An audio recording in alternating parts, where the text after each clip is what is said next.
Hello, and welcome to the Graphics Profiles, the official podcast of Graphics Pro and Graphics Pro Expo, covering the graphics market online, in print, and in person. I'm your host, Regan Dickinson.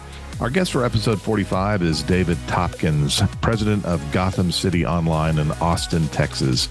Well, as the name implies, Gotham City actually started in New York City, but has since found a great home in Austin, providing licensed and custom graphics products from t-shirts to posters. Before we talk to David about the company's growth and evolution, as well as the challenges of licensing and selling online, here's a quick word from our sponsor, Epson. In the printing industry, you gotta check out the Epson SureColor S6600, one of Epson's most productive signage printers. This 64-inch roll-to-roll signage printer offers production-quality print speeds of up to 550 square feet per hour. It can print, laminate, and deliver the same day. The SureColor S60 was purpose-built with an automated printer maintenance system to boost productivity and minimize manual maintenance. Schedule a virtual demo and request a print sample from one of our certified solution centers at www.epson.com/signage. And I'm here with David Topkins of Gotham City Online. Well, hello, David. It's great to have you on board today. And, we want to talk about Gotham City Online and your, I guess I would call them divisions of Gotham City Online. That would be Poster Foundry, Pop Threads, and Custom for Good. Is that correct? That is correct. And thank you for having me. Absolutely. So I think a good place to start is kind of how would you describe what Gotham City is and what it does? Well, we kind of a direct-to-consumer retailer historically. We sell pop culture and educational products, T-shirts, posters, calendars, coffee mugs, kind of our main product lines. And the business has evolved over time. We started 20 years ago when we were purchasing finished goods from manufacturers and distributors. But over the years, we've invested in the processes and the equipment to do our own printing and manufacturing. So now we're really self-contained, the manufacturing, printing, and fulfillment side. Okay, gotcha. So y'all would get the finished goods from manufacturers or distributors, and then you decided to kind of bring all that in-house. What was kind of the impetus for that decision? The pandemic was part of it, although these plans were put in place prior to that. I would say it's a number of factors trying to lower carbon footprint, trying to, consumers always want things faster these days. They've been, seasoned to that. And so by having production within our control, we can really control our supply chain a lot more and deliver products more quickly, and develop products a little bit more quickly, and also offer some personalization and customization services that allow customers to have a more unique product. So it really was a variety of factors. Okay. And, Gotham City Online has actually been around for a long time, as I understand it, starting in New York City in 1999. Can you kind of give me a brief overview of what that path looks like for Gotham City from that beginning in 1999 in New York City to where you are now in Austin, Texas? Yeah, absolutely. We joke that we started in the last millennium.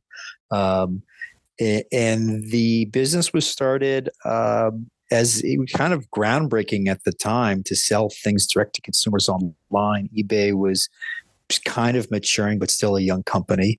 And it was a passion project that obviously turned into a business where we were looking for a direct to consumer model of commerce that, when New York City, you have this huge overhead, allowed us to get into that business without investing in stores. So we had a warehouse. It was economical for what it was. And originally we were selling mostly used merchandise on eBay, which gave us the opportunity to experience lots of different product types, clothing to electronics, to collectibles, to housewares, to toys. And that allowed us to develop the systems that we needed in order to track this product and monitor it, list it for sale. So that was the genesis of the business. And then, as you can imagine, scaling a business based on used merchandise is unpredictable. It's a bit of feast or famine. And so we evolved the business into newer merchandise over time. And that's where we are today, continuing to evolve it. So you were selling used merchandise, essentially all types of merchandise. And now you've narrowed that down to what I would call personalized printing, t-shirts, mugs, as we discussed. And so what kind of led to that focus? Yeah, it's an interesting evolution, and I guess all companies have them. And certainly, when you're in the direct-to-consumer space or online retail, things are changing all around you. The evolution from used to new merchandise put us in touch with people who are selling really branded or licensed goods. It might be a T-shirt with a Marvel character on it. And as we got in, initially as a middleman buying from wholesalers or distributors, we realized that products are really just being made in China and shipped to us, and it was a very convoluted supply chain that we felt was inefficient. Economical, certainly, for the people producing goods, but on our end of the equation, we felt like there was a lot of things that we could do to improve upon that. So we got into printing and licensing, and built the systems and the programs we needed to do that. Which took years. And more recently, as you noted, we've gotten into custom printing and personalization and really contract printing that we allow other people to work with us to use their designs through our network, which is a new and growing part of our business. Okay. So tell me about the print production equipment that y'all are using now. As I understand it, you have DTG and you have wide format printers as well for the poster side and sublimation. Is that correct? That is correct. We have a variety of printing technologies, and some are iterations of an existing where, there's a different type of wide format printer for different applications, but those are the general technologies. And we work with different manufacturers. I don't know if you mentioned, we have the digital print presses as well. So a wide format would be a paper usually on a roll that is printed with aqueous or solvent inks, whereas the digital presses that make smaller posters or greeting cards or calendars are kind of big electronics machines. Some of them are 30 feet long plus that we have that actually can produce a finished good, which is a big investment, but it's in a finished product that's, great. And we'll be right back after a word from our sponsor, Epson. Epson's 64-inch SureColor S80-600 roll-to-roll solvent printer has amazing print quality. Featuring Epson's Ultra Chrome GS3 9-color solvent ink, including orange and red, the SureColor S80 delivers up to 98% Pantone coverage and has the option to switch between white or metallic silver inks. Combine that with the new Precision media feeding system in a high-performance dual-array precision cord TFP printhead. The SureColor S80 is an incredibly productive and reliable signage printer. Learn more about the full line of Epson signage printers or request a virtual demo at www.epson.com/signage. And we're back with David Topkins of Gotham City Online. Primarily, your business is driven by your licensed images. So what's your best advice regarding licensing images? That's a tough one. Licensing is certainly an investment of time and resources. Really, by its very nature, the license is an extension of someone else's brand. So the brand owners or licensors are very selective. They want to make sure that whoever that they're working with to put their images or name on a product achieve their levels of sophistication and quality, and in a consistent way. So we've been working on licensing for years now. It's a portfolio of 50 licenses now, slowly growing, and we work closely with our licensing partners to add value and to have a good relationship. I guess I would also mention that if you are trying to get into licensing, the important thing to do is really differentiate yourself. You've got to find a way to stand out from the masses, because if you're simply making a T-shirt and you want to sell a licensed t-shirt, it's probably a long list of people who are in front of you. And most licensors, certainly the reputable ones, prefer not to oversaturate the market with the same product. So they're going to be looking for differentiation in those products. So you want to come to them with something unique. It could be a novel approach to making t-shirts. I know that years ago, I saw a shirt where, some sort of a dinosaur shirt where you turned it inside out. The dinosaur was there. It was on your face as you pulled the shirt over your head. Oh, that's something that a licensor might say, you know what, we don't have something like that in the market, and approve you for that. Okay, yeah, sure. So what types of licensed products and designs are currently popular? What seems to be kind of moving off the shelf, so to speak? And are there others that maybe are not so much today?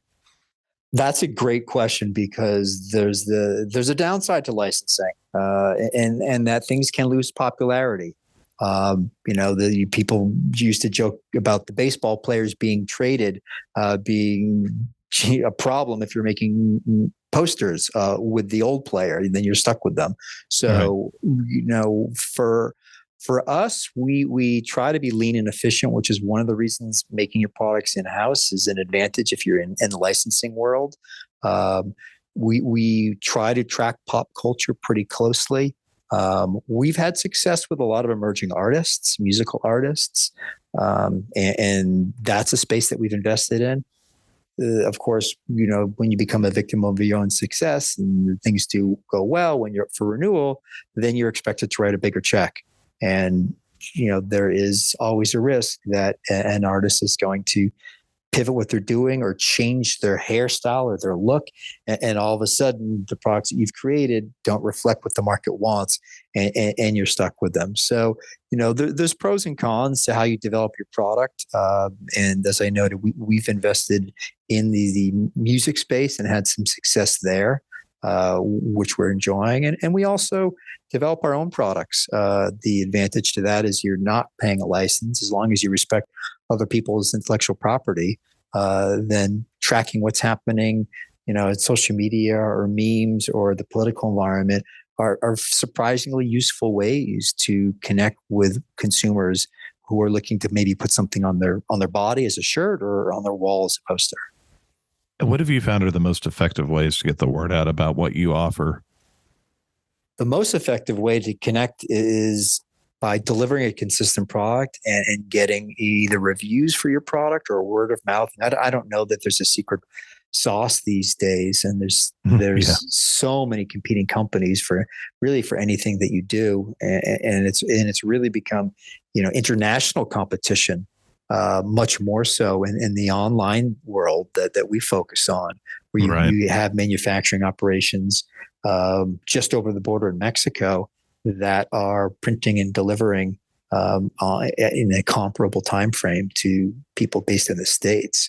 So for us, we just try to do things the old-fashioned way. We're not writing Google massive checks to try to buy our way in.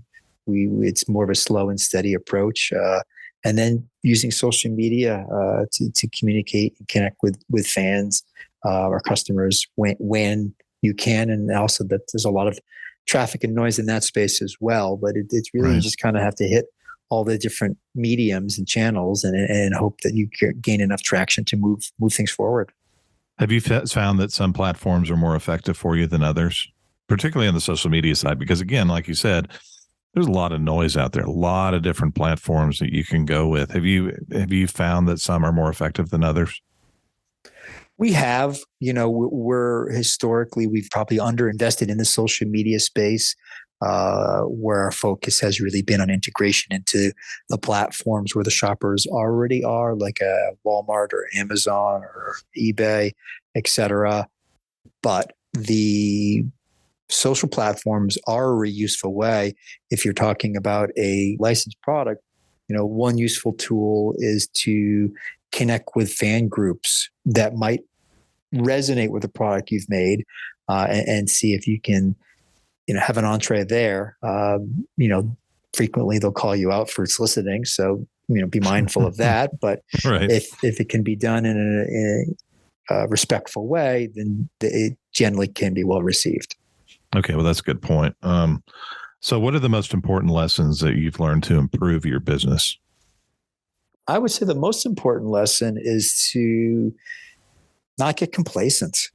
I think every company is different, but if you're working with printing products that relate to pop culture and you don't have a fortress around your business through patents or trademarks or a brand like Disney, then you're susceptible to competition on a variety of levels. And so it really is a balance between playing offensive defense. And what I mean by that is making the investments to push the business forward and grow.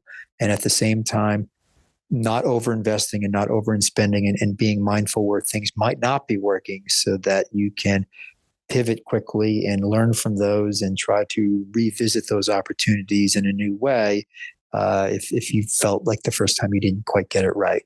So I would say that's more business strategy. And there's a parallel on the hardware and the system side is to be evaluating new technologies and softwares to see where there's a fit. The challenge there is as your business grows, integrating or making a change into new technology or new systems is a heavier and heavier lift.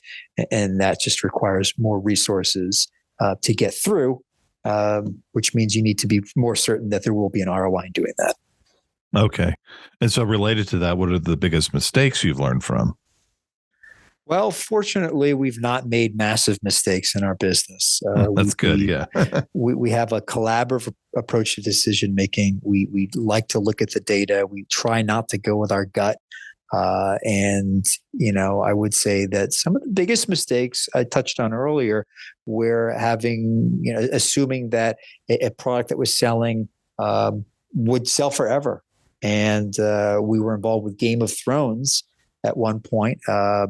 And the final episode was disappointing to a lot of fans, and that had a pretty immediate impact on sales, and not a positive impact. So, in retrospect, we didn't make an allowance for that. Of course, it's difficult to assume that sales won't continue to grow. So just try to determine where you might have exposure, and if an aspect of your business did go sideways, how would you recover from that and not have it be too negatively impactful to the business? Right. So that's why it's good to have a lot of different products that you can print to, right? Yeah. There's pros and cons to the diversification. Yeah. You've got the more products you're making, the more types of equipment you have, the more things you're maintaining. And, if you're doing framing and you run out of a certain type of staple that you need to put frames together, then that might shut down your entire framing operation, which in this supply chain environment is much more of an issue than it used to be. So you add complication, you add opportunity, but you just have to stay sharp and not let your guard down. How are y'all working around those supply chain issues? Well, we've found that the ultimate solution to the supply chain issues is to supply more. It's not an elegant solution per se, but if you're making your own products, then you have the advantage that the supplies that you're buying tend to be things that you can apply to numerous products. So if you're buying ink and paper that you're then going to print, that gives you a lot more flexibility than importing finished goods that are printed overseas. Right. So we already have some resilience in our model against the supply chain.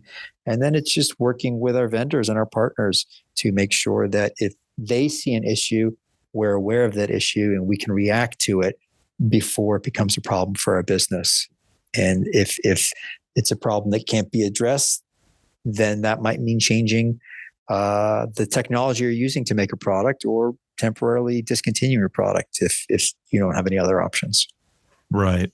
Can you kind of give me just a glimpse into maybe what the future holds for Gotham City Online? Sure. Our future, we want to continue doing what we've been doing, focus on domestic manufacturing, lowering our carbon footprint where we can. We're working with a lot of our manufacturers and partners now, our vendors, to purchase things in bulk by the pallet or in packaging or containers that use less material. So that's something that we just feel good about doing. In terms of driving the business, we're trying to figure out what products consumers want and how to deliver those products to them. A big part of our initiative is to have some consistency on an annual basis. And a lot of companies like ourselves tend to be very busy in Q4 for holiday, but much less busy in Q2. So what things can we do to fill that channel? And that's one of the reasons that Custom for Good came about, is that we have the infrastructure here to print products like a custom ink does, but we've not historically opened our systems up to processes up to do that for other companies. And now we are, because it allows us to actually balance out our production schedule a little bit, and actually by bringing on that type of work makes our lives a little bit easier and more predictable, ironically. Can you tell me just a little bit more about Custom for Good? This website is up, right? And is in motion and selling. Is that correct? Yeah, it was recently launched. It's still in a bit of beta from a website standpoint, but on the business end, we are absolutely doing printing jobs for companies. We print a lot of T-shirts. We've got Epson's latest generation direct-to-garment printers here, which allow for amazing full gamut color reproduction. So you can upload or share any design with us, and we can print it. It allows us to print smaller quantities. And that's really, as we're launching this, is our focus, is to help the smaller companies or the schools or the nonprofits that are historically being quoted fairly high prices by our thinking of even $15 to $20 a T-shirt to print 10 or 20 shirts, to cut that number almost in half in many situations, and say, you know what, we're going to work on a thinner margin and support our community by, through this endeavor. So it is for us a bit of a passion project, although it's really, something that we believe is a viable business model, and hopefully will keep other companies on their toes and make printing more economical for other companies. So we print mugs, we print T-shirts, we print posters.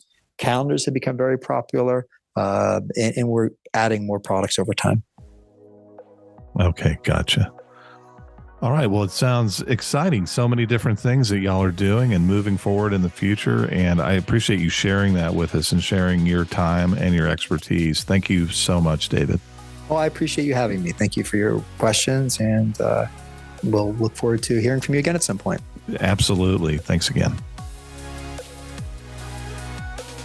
Thanks again to our guest, David Topkins, and to our sponsor, Epson. Look for Gotham City Online at gothamcityonline.com and Epson at epson.com/signage. If you're looking for perspectives, education, tips, tricks, news, videos, and more, all focused on your business and connecting you to experts in the field, your peers, suppliers, and manufacturers, go to graphics-pro.com. And for convenient regional events catering to graphics professionals across America, check out graphics-pro-expo.com. You can find this podcast at your favorite platform, whether it's Spotify, Apple Podcasts, or SoundCloud. You can also browse the archives at graphics-pro.com.